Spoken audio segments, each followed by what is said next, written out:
things progressed, you know, we had a couple things in our mind and everything, but over the last, actually 2 years ago, we see that God really started bringing people into our life. God started bringing people that he knew that we were going to need to fulfill this call that all of you guys have been praying about for 21 years. Yeah. So this isn't something that just came to happen. Yeah. God has been behind it for many, many years as we see. And so, you know, it was clear. God said, I want to build a church in Lagrange. And we're honored, humbled that he would choose broken vessels like us to be part of that. What? New Zealand? That was my first reaction. I thought, what, Lord? New Zealand? He had spoke to our hearts that with this new decade, we had a new direction of ministry, but it came as quite a shock when he brought New Zealand onto the scene for us. And as he began to open some ministry engagement for us and open our eyes to the need, he just captivated our hearts. Like Europe, atheism and secularism has swept through the nation completely from the North Island to the South Island. And the secularism ideology, which is the attempt to extract God out of the equation of life, leaves a wreckage of devastation and destruction all around it.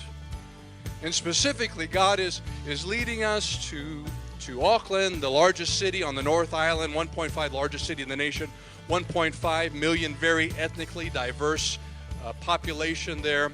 And we know that God is going to move by his Spirit and transform lives. My wife and I, for the last 15 years, have been on a journey of being healthy. We work out 2 hours a day, 5 days a week. We eat a very strict life. And we just try to follow certain principles. About 2 years ago, right before COVID started, we found a young man that we actually have known him since he was a little boy.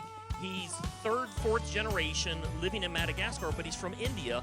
And he speaks Malagasy, he speaks French, he speaks English, but he's a personal trainer. The dude's a bodybuilder, he's ripped, he's huge. He says his goal was to look like Superman one day, and he kind of does today. But this man is a practicing Muslim. And we said, Hamza, that's his name, would you come and be our personal trainer? And so for 1 year, he was teaching us all kinds of new things and new principles of fitness. And we were just building this relationship with him, sharing Christ with him. But he's still devoutly given his life over to the Islam and to Allah. Well, just recently, he had an opportunity to go to work for a very influential man. He is the richest man in all of Africa, and he happens to live in Madagascar. He's also a practicing Muslim. This man is a billionaire. He's not a millionaire, he's a billionaire. He's a type of person I will never even get in the same building as this guy at the same time because he's so unapproachable. But Hamza became the personal fitness trainer for that Muslim man. Hamza has a voice into his life. And here's what's interesting. Just before we came back to America, we were telling Hamza about our desire to start an English-speaking church in the capital city to focus on people just like him.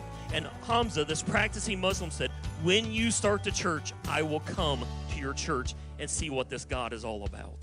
Now imagine what happens when Hamza comes to Jesus. Not if he comes to Jesus, but when Hamza comes to Jesus, he will then have a voice and an influence on one of the richest men on the whole continent of Africa.